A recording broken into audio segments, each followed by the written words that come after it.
Last lecture में हमने पढ़ा था कि वे अवकल समीकरण जिनमें चरों को पृथक किए जा सके, that differential equation in which variables are separable. Next है हमारा समघात अवकल समीकरण यानी होमोजीनियस डिफरेंशियल इक्वेशन। क्या होती है? देखिए, एक अवकल समीकरण जिसका रूप dy over dx is equal to f1 is function of xy upon f2 is function of xy का हो, जहाँ f1 तथा f2 दोनों x और y के एक ही घात के समघात फलन हो, तो समघात अवकल समीकरण कहलाती है। A differential equation whose form is dy over dx is equal to f1 is function of xy upon f2 is function of xy, where f1 and f2 is homogeneous function of same degree of x and y is known as homogeneous differential equation। देखिए क्या क्या समघात अवकल समीकरण क्या होती है हमारे पास में, कि जो मेरी एक अवकल समीकरण डिफरेंशियल इक्वेशन जो इस फॉर्म की है dy over dx is equal to f1 जो कि x और y का फलन है, और f2 भी किसका फंक्शन है? x और y का।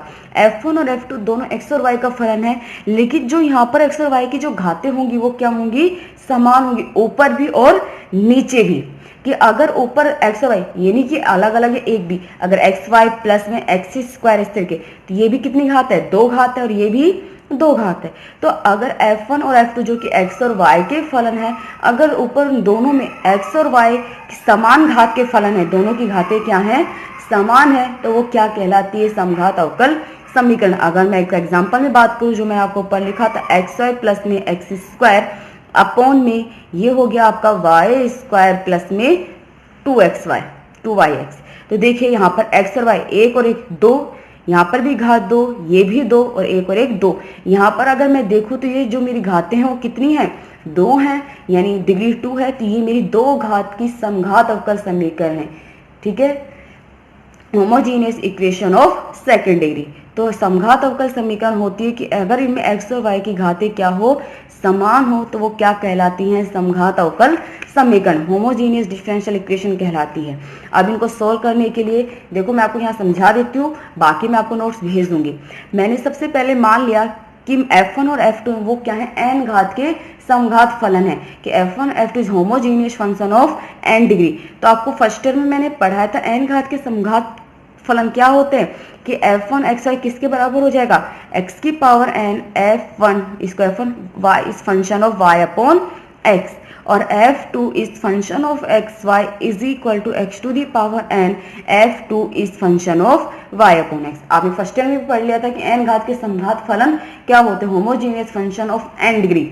ठीक है, तो यहाँ पर मैंने मान लिया कि जो f1 और f2 हैं वो दोनों क्या है? मेरे n घात के समघात फलन है। यही मैंने लिखा है कि माना f1 और f2 दोनों n घात के समघात फलन है। Let f1 f2 both are homogeneous function of n degree. Then f1 हो गया x की power n f1 y upon x, और f2 हो गया x की power n f2 is function of y upon x। यहाँ f1 और f2 की वैल्यूज पुट कीजिए। जैसे आप f1 f2 पुट करोगे x की पावर n कैंसिल आउट, आपको सिर्फ क्या मिलेगा? dy over dx is equal to f1 which is function of y upon x upon में f2 is function of y upon x। Clear है? अब बात करते हैं कि समघात अवकल समीकरणों को सोल्व किया जाता कैसे करते हैं। तो जब इस टाइप की समीकरण होती है तो इस टाइप की समीकरण में क्या करोगे सोल्व करने के लिए? अगर वो समघात इक्वेशन है, समघात समीकरण है, होमोजीनियस इक्वेशन है, तो हम मान देंगे कि माना y is equal to vx। सिर्फ ये कंडीशन समघात अवकल समीकरणों को हल करने के लिए माना जाता है। तो हमने मान लिया y is equal to vx। यहाँ भी कोई कांस्टेंट वैल्यूज नहीं है, जो हमारा चर है y वो एक नए चर में रूपांतरित हुआ है, किसमें? v में। ये भी मेरा वेरिएबल है y, और v भी वेरिएबल है, लेकिन y है वो v में चेंज हुआ है। तो हम मान लेंगे y is equal to vx। अब इसका x के सापेक्ष आप अवकलन कीजिए, तो ये हो गया dy over dx is equal to v को कांस्टेंट रखोगे x का करोगे तो 1v, प्लस x को कांस्टेंट रखोगे v का करोगे तो dv ओवर dx। देखिए इस प्रकार की समीकरणों का हल ज्ञात करने के लिए हमने मान लिया find the solution of this type equation will let y is equal to vx। समीकरण 3 का x के सापेक्ष अवकलन कर दीजिए differential with respect to x of equation 3, तो आपको ये इक्वेशन मिलेगी। नाउ समीकरण 3 से y का और समीकरण 4 से dy ओवर dx का मान समीकरण 2 में पुट कर दिए। Put the values of y from equation 3 and dy over dx from equation 4 in equation 2। जैसे आप इनकी वैल्यूज यहाँ पे पुट करोगे F1 और F2 में y और v की, देखो यहाँ y की जगह जब vx रखोगे तो x x कैंसिल आउट, ये क्या बचेगा सिर्फ v, यहाँ पर भी क्या बचेगा v, और dy ओवर dx इस कंडीशन में चेंज हो गया है तो ये आपको मिलेगी v plus x dv over dx is equal to F1 is function of v upon F2 is function of v। Clear है, आपको यही चीज मिलेगी। इसके बाद क्या करोगे, आप v को इधर ले जाइए तो x dv over dx is equal to F1 is function of v upon F2 is function of v minus v।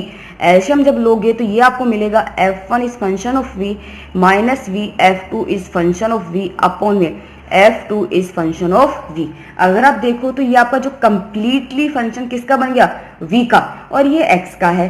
तो आप वेरिएबल को सेपरेट कर सकते हो, चरों को पृथक कर दीजिए, v के फंक्शन एक तरफ और x के फंक्शन एक तरफ। तो जैसे आप v के फंक्शंस को करोगे तो F2 is function of v upon में F1 is function of v minus v, F2 is function of v, dv is equal to dx over x। Function change हो गया, ये कंप्लीटली v का हो गया और ये x का हो गया। इसका समाकलन कर दीजिए, इंटीग्रेशन जैसे करोगे, इंटीग्रेशन करने के बाद आपको सॉल्यूशन मिलेगा और उसके बाद आप वापस से v, क्योंकि आपने क्या माना था y is equal to v x, तो लास्ट में सॉल्यूशन में आप पुट कर दोगे v is equal to y upon में x। जैसे इसका इंटीग्रेशन करने के बाद आप v की जगह पुट कर देना y अपॉन x, तो आपको वो जो सॉल्यूशन मिलेगा वो दी हुई समीकरण का अभिष्ट हल होगा। क्लियर, क्योंकि एक चीज हमेशा ध्यान रखना, आपको जो अवकल समीकरण जिस फॉर्म में दी हुई होगी यानी x और y के चरों में, तो आपको उसका सॉल्यूशन भी x और y में देना। अगर आपने इसका सॉल्यूशन सिर्फ v में छोड़ दिया तो वो आपका सॉल्यूशन नहीं होगा। देख ली आपको, उसके बाद मैंने लिख दिया है आपको यहाँ पर v को लेके एलसीएम लिया, चरों को पृथक करने बाद समाकलन किए, इसके पश्चात y is equal to v x रख दोगे तो समीकरण का क्या होगा, अभिष्ट हल होगा। क्लियर चीज, तो ये थी समघात अवकल समीकरण क्या होती है कि अगर कोई भी अवकल समीकरण आपकी समघात अवकल समीकरण है तो उसमें आप क्या करोगे, y is equal to v x put कर दोगे, वहां से dy ओवर dx निकाल दोगे, उसे दी हुई समीकरण में जैसे रखोगे तो x और v के फंक्शन को अलग अलग सेपरेट कर लोगे, समाकलन कर दोगे और समाकलन के पश्चात वापस से v की जगह y अपॉन x पुट कर देंगे, तो वो होगा हमारी दी हुई समीकरण का हल। क्लियर है ये चीज। इसमें एक चीज और है जो मैं आपको एग्जांपल से डिफाइन करूंगी। अब आप इसके लिए सबसे पहले एग्जांपल नंबर आपको फर्स्ट देखिए। आपकी जो फर्स्ट एक्सरसाइज है, जो कि कंप्लीट फर्स्ट यूनिट भी है, आपकी काफी लंबी है और इसमें हर एक एक्सरसाइज का अपना एक मेथड है, लेकिन इसमें कुछ सिमिलरिटीज है कि आप इन मेथड को कैसे फाइंड कर सकते हो कि इसमें कौन सा मेथड लगेगा। मैं आपको अभी ये मेथड करा देती हूँ, उसके बाद मैं आपको समझा दूंगी कि किस इक्वेशन को आप कैसे मेथड लगा सकते सोल्व कर सकते हो, क्योंकि एग्जाम में आपको कोई क्लियरिटी नहीं होगी, सिर्फ वो एग्जाम में यही देगा हल कीजिए। मेथड आपको खुद को लगाना है कि वो किस मेथड से होगा। ठीक है ना, तो सबसे पहले हम अपने इस मेथड के क्वेश्चंस देखते हैं। एग्जांपल नंबर फर्स्ट आपको दिया हुआ है x square y minus 2x y square d x minus x cube minus 3x square y d y is equal to 0। हमेशा एक चीज ध्यान रखना, जब भी आपको अवकल समीकरण दी हुई होगी उसे d y over d x equal नहीं लिखना, उसके बाद आप मेथड फाइंड करोगे। तो यहाँ से मैं d y over d x निकालती हूँ, तो d y over d x किसके इक्वल हो गया, x square y minus 2x y square upon x cube minus 3x square y. देखिए ये कितनी घात है, 2 और 1 3, 1 और 2 3, ये भी 3 और 2 और 1 3, यानी ये कंप्लीटली समान घात का फलन है और कितनी की, तृतीय घात की समघात समीकरण। आपको आइडिया हो गया है कि जो ये मेरे अवकल समीकरण है वो कितने घात की समीकरण है, तृतीय घात की समघात समीकरण, which is homogeneous equation of third degree. और समघात समीकरण को हल कैसे करोगे, हमने मान लिया y is equal to v x, y is equal to v x मान लिया। यहाँ से d y over d x जब निकालोगे तो क्या होगा, v plus x d v over d x. Equation समीकरण 1 में y का मान रख दीजिए और d y over d x का मान रख दीजिए, तो ये हो गया v plus x d v over d x is equal to x square already है, y की जगह जब वी एक्स पुट करोगे तो क्या होगा, वी एक्स क्यूब माइनस यहाँ y की जगह पुट करोगे तो वी स्क्वायर एक्स स्क्वायर यानी 2v square x cube upon x cube minus ये y है तो ये हो गया 3v एक्स क्यूब। देखिए यहाँ से भी एक्स क्यूब कॉमन आ रहा है और यहाँ से भी वो एक्स क्यूब क्या हो जाएगा, कैंसिल आउट होगा। मैंने आपको ये बताया नहीं था, जैसे आप y की जगह वी एक्स पुट करोगे तो यहाँ से आपके x की जितनी वैल्यूज होगी ऊपर नीचे कैंसिल आउट हो जाएगी, यहाँ आपको x नहीं मिलेगा, क्योंकि यहाँ पर आप देखिए सिर्फ आपको किसका फंक्शन मिला था, v का फंक्शन मिला था। तो एक्स क्यूब ऊपर और नीचे से कॉमन आके कैंसिल और आपके पास सिर्फ क्या वैल्यूज बचेगी, v plus x d v over d x is equal to v minus 2v square upon में 1 माइनस 3v, यही मिलेगा। अब आप इस v को उधर ले जाइए ना, जैसे ही आप इस v को उधर लेके जाओगे ये आपकी वैल्यूज मिलेगी आपको x d v over d x is equal to v minus 2v square upon 1 minus 3v minus v। LCM लेके सोल्व कीजिए, जैसे एलसीएम लेके इसे सोल्व करोगे तो ये आपको मिलेगा v square upon 1 minus 3v। आपका ये कंप्लीट v का फंक्शन हो गया। आप चरों को पृथक कर सकते हो, कीजिए v के फंक्शन को एक तरफ और x के फलनों को एक तरफ। ये हो गया 1 minus 3v upon v square d v is equal to d x over x. अलग अलग सेपरेट कीजिए तो ये हो गया 1 upon v square minus 1v से v cancel out 3 upon v d v is equal to d x over x. समाकलन कर दीजिए इसका, जैसे इंटीग्रेशन करोगे 1 upon v square minus 1 upon v, इसका करोगे तो minus 3 log v is equal to log x plus log c, क्योंकि आर्बिट्रेरी कॉन्स्टेंट स्वेग अचर होता है तो मैंने इसे log c ले। नाउ 3 log v को इधर ले जाइए प्लस 3 log v, तो ये आपको क्या मिल जाएगा m log a की पावर है, तो ये हो गया log v क्यूब और log a plus log b plus log c, log a into b into c, और एंटी log लोगे तो c x v cube is equal to e to the power minus 1 upon v, और चूंकि v is equal to क्या है y upon x से put कर दीजिए तो आपको ये क्या मिल जाएगा c y क्यूब is equal to x square e to the power minus x upon y, जो कि दी हुई अवकल समीकरण का अभिष्ट हल है। एक चीज आपको बता देती हूँ कि जो आप सॉल्यूशन देते हो जरूरी नहीं कि अगर बुक में यही दिया है तो आप यही दो, आपको सिर्फ इसको सोल्व करके आपको सॉल्यूशन देना है। आप इतना भी नहीं छोड़ सकते, इसको सॉल्यूशन दोगे बुक से ही कंप्लीटली मैच करो, कांस्टेंट आप इधर लो या फिर इधर लो, उससे कोई इफेक्ट नहीं पड़ेगा। आगे चीज समझ में, तो ये होती है समघात अवकल समीकरण और उनको कैसे सोल्व किया जाता है। होप सो आपको समझ में आ गया होगा। अगर फिर भी समझ में नहीं आया है मेथड में, अगर कोई भी प्रॉब्लम है तो आप मुझे बता देना, मैं आपको दोबारा से रिपीट कर दूंगी अगर कोई भी क्वेश्चन समझ में नहीं है। एग्जाम्पल्स मैं आप लोगों को खुद सेंड करके भेजती हूँ, तो आप प्रैक्टिस के लिए एक्सरसाइज के क्वेश्चन जरूर कर लेना। करना आपको सिर्फ एग्जाम्पल है, लेकिन कुछ क्वेश्चंस की प्रैक्टिस कर लोगे तो आपको मेथड क्लियर हो जाएंगे कि किस तरीके से क्या फाइंड करना है। अब मैंने आपको बोला था कि इसमें एक चीज और है जो मैं आपको डिफाइन एग्जाम्पल से कराऊंगी। आपकी 5th तक के एग्जाम्पल सेम इसी तरीके से y is equal to v x मानोगे, सोल्यूशन मिल जाएगा आपको इजीली।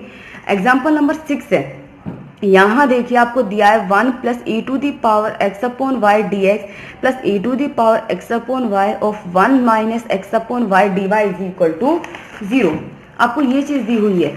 अब एक चीज देखिए यहाँ पर, अगर मैं आपको बात करती हूँ e की पावर में दिया हुआ डिफाइन है, ठीक है, e की पावर x अपॉन वाई, सिर्फ इसके लिए मैं बात करती हूँ।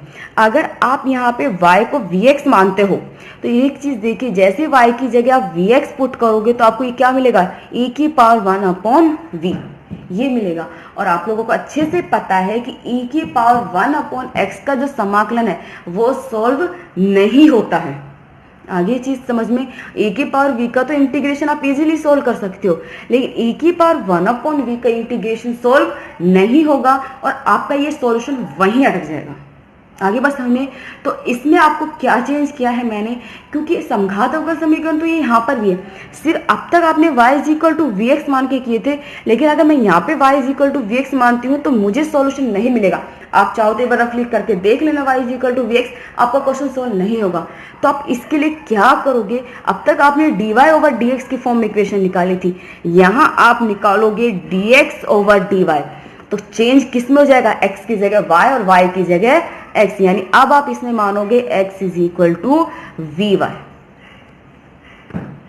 आगे बात समझ में, ये कंडीशन x और y दोनों पे अप्लाई होती है। जब dy ओवर dx की फॉर्म में हम लेते हैं तो y is equal to v x, चूंकि हमारा इसका सॉल्यूशन नहीं मिलेगा तो हम इसे बनाएंगे dx ओवर dy की फॉर्म में, जहां x आश्रित चर डिपेंडेंट वेरिएबल हो गया, y अनाश्रित चर इंडिपेंडेंट, तो ये क्या हो जाएगा इसका सॉल्यूशन मानने के लिए x is equal to v y. ठीक है, यहाँ देखिए इसी की तरह से तो मैंने निकाल लिया dx over dy is equal to, यहाँ मैंने dx ओवर dy निकाला। इस चीज का आपको ध्यान रखना है क्वेश्चन के। बाकी 5 तक के एग्जाम्पल आपको इसी तरीके सोल्व हो जाएंगे जैसे पहले किए थे। e की power x upon y of x upon y minus 1 upon 1 plus e to the power x upon y, जो कि क्या है, समघात समीकरण है। सॉरी, प्रथम घात की नहीं है क्योंकि यहाँ पे एक्सपोनेंशियल में है, जो कि समघात समीकरण है। तो अब इसका क्या मानोगे सॉल्यूशन, x की जगह y हुआ है, y की जगह x चेंज हुआ है, तो माना x is equal to v y. Differential किसके रिस्पेक्ट करोगे, y के रिस्पेक्ट करोगे, तो dx over dy is equal to v plus y dv over dy। समीकरण एक में x और dx ओवर dy के मान पुट कर दीजिए, ये हो गया v plus y dv over dy is equal to, यहाँ पर जब x की जगह वी वाई रखोगे तो y से y कैंसिल आउट, e की पावर v और v minus 1 upon 1 plus e to the power v, यही आपको मिलेगा। v को इधर ले जाइए, एलसीएम लेके सोल्व करोगे तो आपको ये इक्वेशन मिलेगी, minus of v plus e की power v upon 1 plus e की पावर v। x और v के फंक्शन सॉरी y और v के फंक्शन को अलग अलग सेपरेट कर लीजिए, हो गया।